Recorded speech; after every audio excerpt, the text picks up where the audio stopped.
সকলোকে মোৰ চেনেললৈ স্বাগতম জনালো।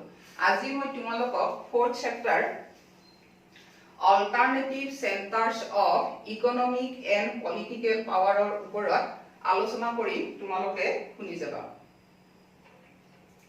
অৰ্থনৈতিক আৰু ৰাষ্ট্ৰীয় ক্ষমতাৰ বিকল্প কেন্দ্ৰস্থলসমূহ।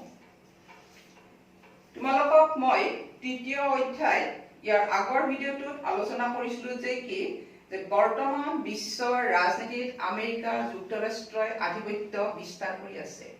ৰাজনৈতিক আৰু অৰ্থনৈতিক ক্ষেত্ৰত বিশেষকৈ আমেৰিকা যুক্তৰাষ্ট্ৰই গোটেই পৃথিৱীতে যি আধিপত্য বা প্ৰভুত্ব চলাই আছে তাক প্ৰতিহত কৰিবলৈ অইন বিকল্প কেন্দ্ৰস্থলৰ সৃষ্টি হৈছে।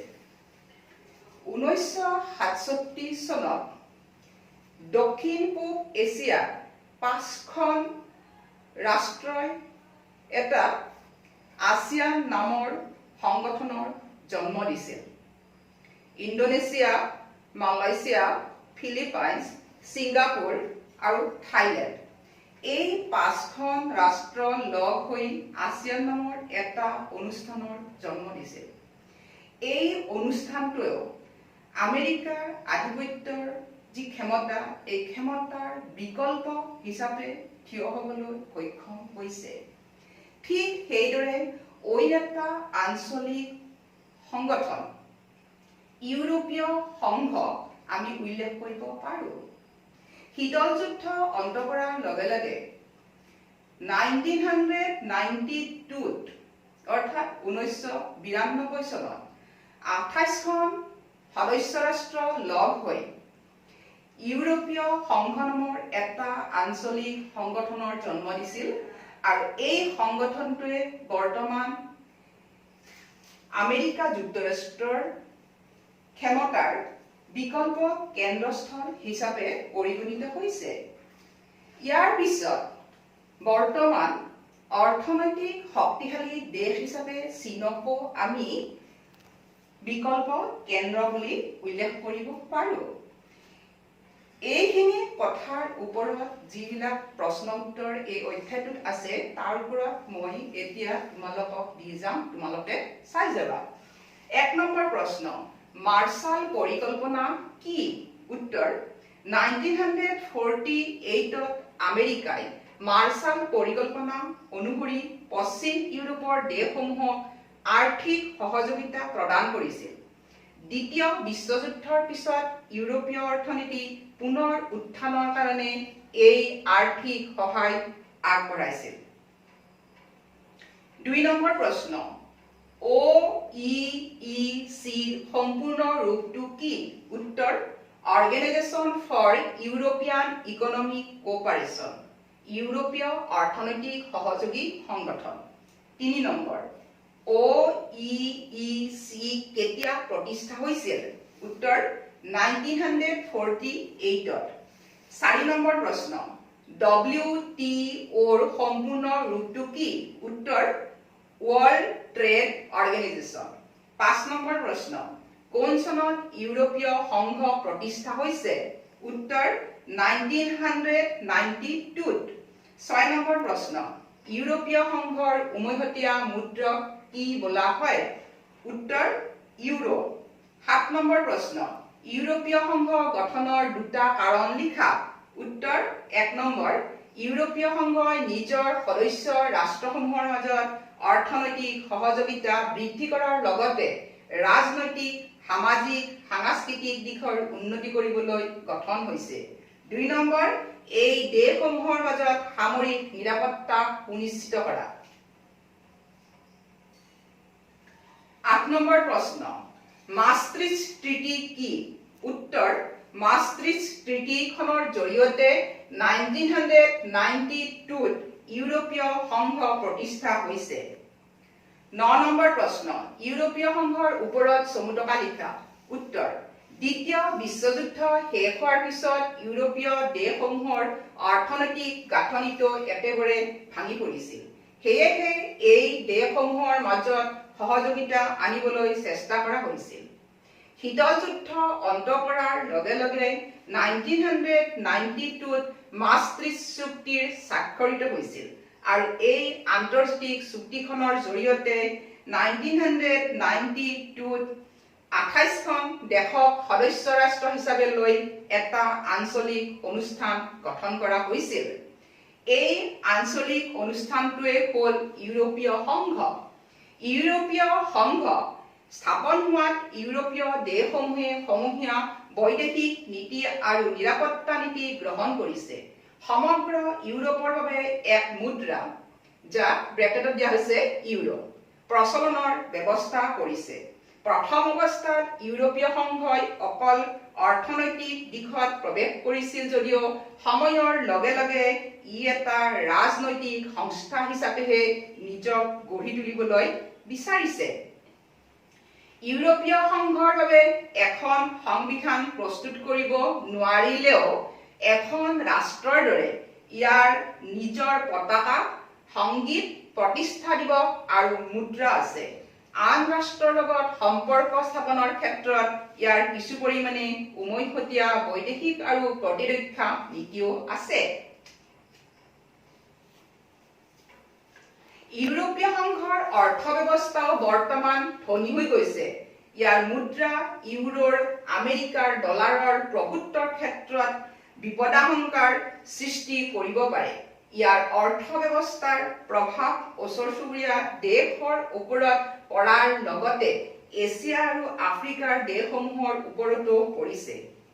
ইউৰোপীয় সংঘৰ সন্মিলিত সামৰিক শক্তিও বিশ্বৰ ভিতৰত দ্বিতীয় বৃহত্তম শক্তি। ইয়াৰ দুখন সদস্য ৰাষ্ট্ৰ ব্ৰিটেইন আৰু ফ্ৰান্স ৰাষ্ট্ৰসংঘৰ নিৰাপত্তা পৰিষদৰ স্থায়ী সদস্যও আছিল। কিন্তু 2016ত গণভোটৰ দ্বাৰা সৰহসংখ্যক ভোটাৰে ইউৰোপীয় সংঘৰ পৰা ব্ৰিটেইন ওলাই দিব লাগে বুলি সিদ্ধান্ত লৈছিল আৰু এই সিদ্ধান্ত মৰ্মে 2020 চনৰ জানুৱাৰীত ব্ৰিটেইনে ইয়াৰ সদস্য ৰাষ্ট্ৰৰ পৰা ওলাই আহিল। ইয়াৰ বাবে ইউৰোপীয় সংঘ কিছু পৰিমাণে দুৰ্বল হোৱাৰ সম্ভাৱনা আছে। 10 নম্বৰ প্ৰশ্ন, ইউৰোপিয়ান ইকনমিক কমিউনিটি কেতিয়া গঠন হৈছিল? উত্তৰ 1957ত। 11 নম্বৰ প্ৰশ্ন, আঞ্চলিক সংগঠন গঠন কৰাৰ উদ্দেশ্য কি? উত্তৰ 1 নম্বৰ, আইনৰ অনুশাসন আৰু ৰাষ্ট্ৰসংঘৰ চনদৰ ওপৰত নিৰ্ভৰ কৰি আঞ্চলিক শান্তি আৰু স্থিৰতা বজাই ৰখা। 2 নম্বৰ, আঞ্চলিক বন্ধুভাৱাপন্ন ৰাষ্ট্ৰসমূহৰ মাজত অৰ্থনৈতিক, ৰাজনৈতিক আৰু সাংস্কৃতিক সম্পৰ্ক সুদৃঢ় কৰা। 12 নম্বৰ প্ৰশ্ন, ইউৰোপীয় সংঘই প্ৰভাৱ বিস্তাৰ কৰা ক্ষেত্ৰসমূহ লিখা। উত্তৰ 1992ত গঠিত হোৱা ইউৰোপীয় সংঘ নামৰ আঞ্চলিক অনুষ্ঠানটোৱে প্ৰথমতে অৰ্থনৈতিক ক্ষেত্ৰত প্ৰভাৱ বিস্তাৰ কৰিছে। আমেৰিকা যুক্তৰাষ্ট্ৰত মুদ্ৰাই অৰ্থাৎ ডলাৰে ইমান দিনে বিশ্বত যি আধিপত্য বিস্তাৰ কৰি আছিল তাক ইউৰোপীয় সংঘৰ উমৈহতীয়া মুদ্ৰা ইউৰোই ভাবুকিৰ সৃষ্টি কৰিছে। বিশ্ব বাণিজ্যত আমেৰিকা যুক্তৰাষ্ট্ৰতকৈ ইউৰোপীয় সংঘই 3 গুণ বেছি দখল কৰি আছে। বিশ্ব বাণিজ্য সংস্থাটো এটা গোট হিচাপে প্ৰভাৱ বিস্তাৰ কৰিব পাৰিছে। ইয়াৰ অৰ্থ ব্যৱস্থাৰ প্ৰভাৱ এছিয়া আৰু আফ্ৰিকাৰ ওপৰতো পৰিছে। সময়ৰ লগে লগে অনুষ্ঠানটোৱে ৰাজনৈতিক সংস্থা হিচাপে গঢ়ি তুলিব চেষ্টা কৰিলে। এখন জাতি ৰাষ্ট্ৰ হিচাপে আন ৰাষ্ট্ৰৰ লগত সম্পৰ্ক স্থাপনৰ ক্ষেত্ৰত বৈদেশিক আৰু প্ৰতিৰক্ষা নীতি গ্ৰহণ কৰিছে। ইয়াৰ কিছু সদস্য ৰাষ্ট্ৰ ৰাষ্ট্ৰসংঘৰ নিৰাপত্তা পৰিষদৰ স্থায়ী আৰু অস্থায়ী সদস্য হয়। সেয়েহে ৰাষ্ট্ৰসংঘৰ কিছুমান বিষয়ত এই সদস্য ৰাষ্ট্ৰই মতামত দিবলৈ সুবিধা পায়। ইউৰোপীয় সংঘই সামৰিক শক্তি প্ৰয়োগ কৰাতকৈ যিকোনো সমস্যা কূটনৈতিক বা আলাপ আলোচনাৰ জৰিয়তে মীমাংসা কৰিব বিচাৰে। সামৰিক ব্যয়ৰ ক্ষেত্ৰতো আমেৰিকা যুক্তৰাষ্ট্ৰৰ পিছতেই ইউৰোপীয় সংঘই দ্বিতীয় স্থানত আছে। ইয়াৰ সদস্য ৰাষ্ট্ৰৰ পাৰমাণৱিক ক্ষেপণাস্ত্ৰ আছে। মহাকাশ আৰু তথ্য প্ৰযুক্তিবিদ্যাৰ ক্ষেত্ৰতো ইউৰোপীয় সংঘৰ বিশেষ প্ৰভাৱ আছে। 13 নম্বৰ প্ৰশ্ন, আসিয়ানৰ সম্পূৰ্ণ নাম লিখা উত্তৰ association of south east Asian nations 14 number প্ৰশ্ন বেংকক ঘোষণা পত্ৰ কি উত্তৰ 1967 ত ইণ্ডোনেছিয়া মালয়েছিয়া ফিলিপাইনছ ছিংগাপুৰ আৰু থাইলেণ্ড যিখন ঘোষণা পত্ৰত স্বাক্ষৰ কৰি আসিয়ান প্ৰতিষ্ঠা কৰিছিল সেই ঘোষণা পত্ৰখনকে বেংকক ঘোষণা পত্ৰ বোলা হয় 15 নম্বৰ প্ৰশ্ন আসিয়ান কিমান চনত প্ৰতিষ্ঠা হৈছিল উত্তৰ 1967 ত 16 নম্বৰ প্ৰশ্ন ভাৰতবৰ্ষ আসিয়ানৰ সদস্য ৰাষ্ট্ৰ হয় নে নহয় উত্তৰ নহয়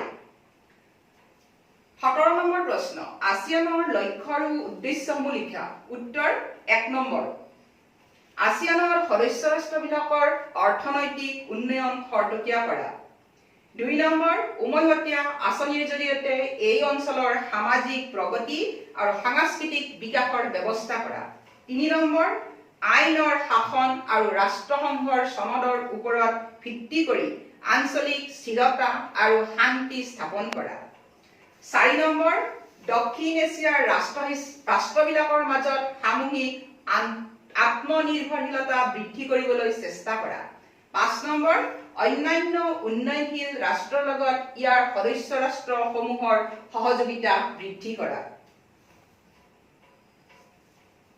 18 নম্বৰ প্ৰশ্ন আসিয়ানৰ প্ৰধান সম্প্ৰদায় কেইটা কি কি আৰু ইয়াৰ বিষয়ে লিখা উত্তৰ আসিয়ানৰ প্ৰধান সম্প্ৰদায় অৰ্থাৎ কমিউনিটি তিনিটা হ'ল 1 নম্বৰ নিৰাপত্তা কমিউনিটি আসিয়ানৰ এই কমিউনিটিয়ে দক্ষিণ এছীয় ৰাষ্ট্ৰসমূহৰ মাজত শান্তি আৰু নিৰাপত্তা ৰক্ষা কৰা এই ৰাষ্ট্ৰসমূহে তেওঁলোকৰ এই অঞ্চলক শান্তিৰ অঞ্চল হিচাপে গঢ়ি তুলিব বিচাৰে সেয়েহে সন্ত্ৰাসবাদী আৰু উগ্ৰপন্থীৰ সমস্যাসমূহ দমন কৰিবলৈ এওঁলোকে সন্মিলিতভাৱে কাৰ্যনিৰ্বাহ কৰে 2 নম্বৰ অৰ্থনৈতিক কমিউনিটি ইয়াৰ লক্ষ্য হৈছে আসিয়ান ৰাষ্ট্ৰসমূহৰ বাবে এখন সমূহীয়া বজাৰ আৰু উৎপাদনস্থলী গঢ়ি তোলা এই অঞ্চলৰ সামাজিক আৰু আৰ্থিক উন্নতিৰ বাবে সহায় সহযোগিতা আগবঢ়োৱা আকৌ মুক্ত বাণিজ্য অঞ্চল স্থাপন কৰি ধন শ্ৰমিক আৰু বিভিন্ন ধৰণৰ সেৱাৰ বিনিয়োগ সম্ভৱ কৰিবলৈ এই কমিউনিটিয়ে চেষ্টা কৰিছে 3 নম্বৰ সামাজিক সাংস্কৃতিক কমিউনিটি আসিয়ানৰ সদস্য ৰাষ্ট্ৰসমূহে সকলো দেশৰ লগতে সাংস্কৃতিক সম্পৰ্ক ৰক্ষা কৰিবলৈ বিচাৰে আসিয়ান আৰু অ-আসিয়ান ৰাষ্ট্ৰসমূহৰ মাজত খেলুৱৈ দল সাংস্কৃতিক গোষ্ঠীৰ আদান প্ৰদান হয় সাংস্কৃতিক সম্বন্ধৰ দ্বাৰা আসিয়ান ৰাষ্ট্ৰসমূহৰ মাজত ঐক্যৰ বান্ধোন শক্তিশালী কৰিব বিচাৰে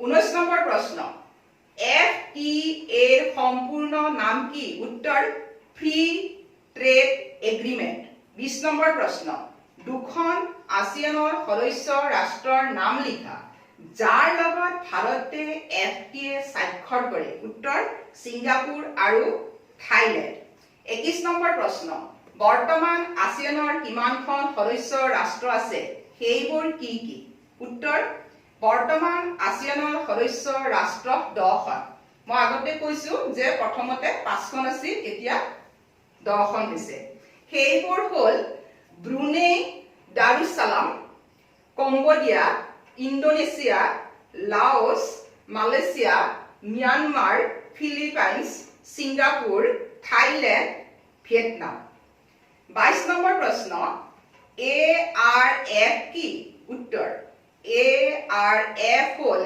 আসিয়ান ৰিজনেল ফৰাম ই হৈছে নিৰাপত্তা আৰু বৈদেশিক নীতিৰ ক্ষেত্ৰত সহযোগিতা ৰক্ষা কৰা সংগঠন 23 নম্বৰ প্ৰশ্ন কিমান চনত ARF প্ৰতিষ্ঠা হৈছিল উত্তৰ 1994 24 নম্বৰ প্ৰশ্ন ক্ষমতাৰ বিকল্প কেন্দ্ৰস্থল বুলিলে আমি কি বুজো উত্তৰ ইউৰোপীয় সংঘ আৰু আসিয়ান আমেৰিকা যুক্তৰাষ্ট্ৰীয় বিশ্ব ৰাজনীতিত যি আধিপত্যমূলক কাৰ্য চলাইছিল তাক প্ৰতিহত কৰিবলৈ এই সংগঠন দুটাই বিকল্প শক্তি হিচাপে গঢ়ি উঠিছিল।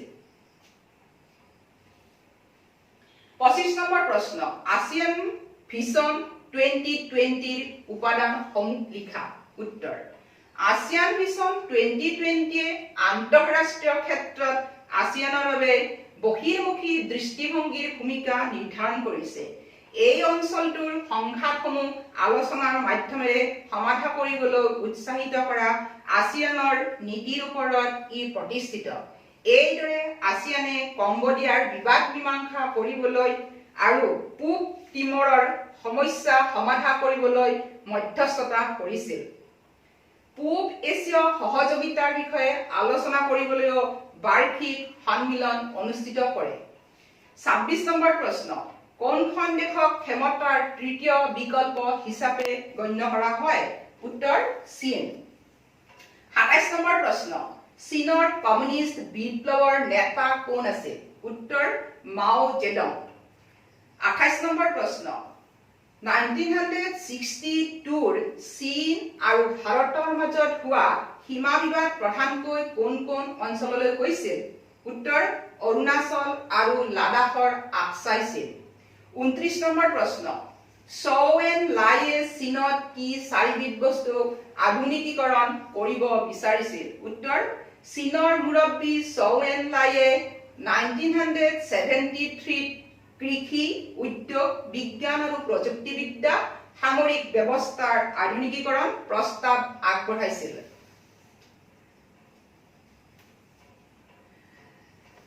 30 নম্বৰ প্ৰশ্ন, মুক্তদাৰ নীতি অপেন ডোৰ পলিচি কেতিয়া আৰু কোনে ঘোষণা কৰিছিল? উত্তৰ, 1978ত। সেই সময়ৰ চীনৰ নেতা ডেং জিয়াওপিঙে মুক্তদাৰ নীতি ঘোষণা কৰিছিল। 31 নম্বৰ প্ৰশ্ন, মুক্তদাৰ নীতিটো কি আছিল? উত্তৰ, মুক্তদাৰ নীতিটো আছিল বিদেশৰ পৰা অনা মূলধন আৰু প্ৰযুক্তিবিদ্যা বিনিয়োগ কৰি উচ্চ উৎপাদনশীলতা সৃষ্টি কৰা। 32 নম্বৰ প্ৰশ্ন, স্থবিৰতা আঁতৰাবলৈ চীনে কি অৰ্থনৈতিক নীতি গ্ৰহণ কৰিছে? উত্তৰ, চীনে যেতিয়া একমাত্ৰ নিজৰ সম্পদৰ ওপৰত ভিত্তি কৰি চলিছিল তেতিয়া ইয়াৰ অৰ্থনীতি লাহে লাহে স্থবিৰ হৈ পৰিছিল।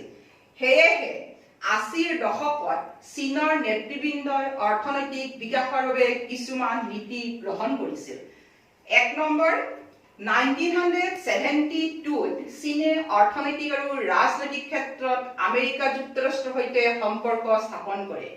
2 নম্বৰ, চৌ এন লাইয়ে 1973ত কৃষি, উদ্যোগ, বিজ্ঞান আৰু প্ৰযুক্তিবিদ্যা আৰু সামৰিক এই চাৰিটা ক্ষেত্ৰত আধুনিকীকৰণ আৰম্ভ কৰে। 3 নম্বৰ, 1978ত ডেং জিয়াওপিঙে মুক্তদাৰ নীতি গ্ৰহণ কৰি বিদেশৰ পৰা অনা মূলধন আৰু প্ৰযুক্তিবিদ্যা বিনিয়োগ কৰি উচ্চ উৎপাদনশীল কৰিবলৈ চেষ্টা কৰে। 4 নম্বৰ, চীনৰ অৰ্থনৈতিক প্ৰগতিৰ বাবে বজাৰ অৰ্থনীতি প্ৰৱৰ্তন কৰে। 1982ত কৃষি খণ্ডত আৰু 1998ত উদ্যোগ খণ্ডত ব্যক্তিগতকৰণ ব্যৱস্থা আৰম্ভ কৰে। 5 নম্বৰ, 2001ত চীনে বিশ্ব বাণিজ্য সংস্থাত অন্তৰ্ভুক্ত হয়। এইদৰে চীনে নিজৰ অৰ্থব্যৱস্থাক জড়তাৰ পৰা মুক্ত কৰিবলৈ চেষ্টা কৰে। 33 নম্বৰ প্ৰশ্ন, অৰ্থনৈতিক শক্তি হিচাপে চীনৰ উত্থান সম্পৰ্কে আলোচনা কৰা। উত্তৰ, বৰ্তমান বিশ্ব অৰ্থনীতিত চীনে বিশেষ প্ৰভাৱ বিস্তাৰ কৰি আছে। এই প্ৰভাৱে আমেৰিকাৰ অৰ্থনীতিকো প্ৰত্যাহ্বান জনাবলৈ সক্ষম হৈছে। চীনত সাম্যবাদী বিপ্লৱৰ নেতা মাও জেডুঙৰ নেতৃত্বত চীন গণপ্ৰজাতন্ত্ৰ প্ৰতিষ্ঠা হৈছিল। এই গণপ্ৰজাতন্ত্ৰই গ্ৰহণ কৰা ঔদ্যোগিক নীতি আৰু সম্পদৰাজিৰ উদ্ঘাটনৰ প্ৰচেষ্টাই চীনক ঔদ্যোগিক অৰ্থনীতি প্ৰতিষ্ঠা কৰাত সহায় কৰিছিল। কিন্তু চীনৰ অৰ্থনীতি স্থবিৰ হ'বলৈ ধৰিছিল। তেতিয়া চীনৰ নেতাসকলে অৰ্থনীতিৰ সংস্কাৰ আৰম্ভ কৰিছিল। ইয়াৰ পৰিপ্ৰেক্ষিতত চীনে 1972ত আমেৰিকাৰ সৈতে সম্পৰ্ক স্থাপন কৰে। 1973ত কৃষি, উদ্যোগ, প্ৰযুক্তিবিদ্যা আৰু সামৰিক এই চাৰিটা আধুনিকীকৰণৰ সিদ্ধান্ত লয়। 1978 বিদেশৰ পৰা অনা মূলধন আৰু প্ৰযুক্তিবিদ্যা বিনিয়োগ কৰি উৎপাদন কৰিবলৈ মুক্তদাৰ নীতি গ্ৰহণ কৰে। বজাৰ অৰ্থনীতিৰ জৰিয়তে চীনৰ অৰ্থনীতিৰ প্ৰগতি কৰিবলৈ চেষ্টা কৰা হৈছে। কৃষি খণ্ড আৰু উদ্যোগ খণ্ড দুয়োটাতে ব্যক্তিগতকৰণ ব্যৱস্থা আৰম্ভ কৰিছে। ইয়াৰ অৰ্থনৈতিক প্ৰগতিৰ লগত অন্যান্য উৎপাদন যেনে জলসম্পদ, ভৌগোলিক পৰিসৰ, সম্পদৰাজি, ৰাজনৈতিক প্ৰভাৱ আদিয়ে ইয়াৰ প্ৰতিপত্তি বৃদ্ধি কৰিছে আৰু চীন দেশক বিশ্বৰ ক্ষমতাৰ তৃতীয় বিকল্প উৎস হিচাপে গঢ়ি তুলিছে। 34 নম্বৰ প্ৰশ্ন, চীনৰ অৰ্থনৈতিক সংস্কাৰে সকলো শ্ৰেণীক সামৰি ল'ব পাৰিছিলনে? উত্তৰ, চীনৰ অৰ্থনৈতিক সংস্কাৰে অৰ্থ ব্যৱস্থাৰ উন্নতি কৰিছে যদিও দেশৰ সকলো শ্ৰেণীৰ নাগৰিককে ইয়াৰ সুবিধা সমানে ভোগ কৰিবলৈ সক্ষম হোৱা নাই। কাৰণ চীন দেশত এতিয়াও নিবনুৱা সমস্যা আঁতৰ হোৱা নাই।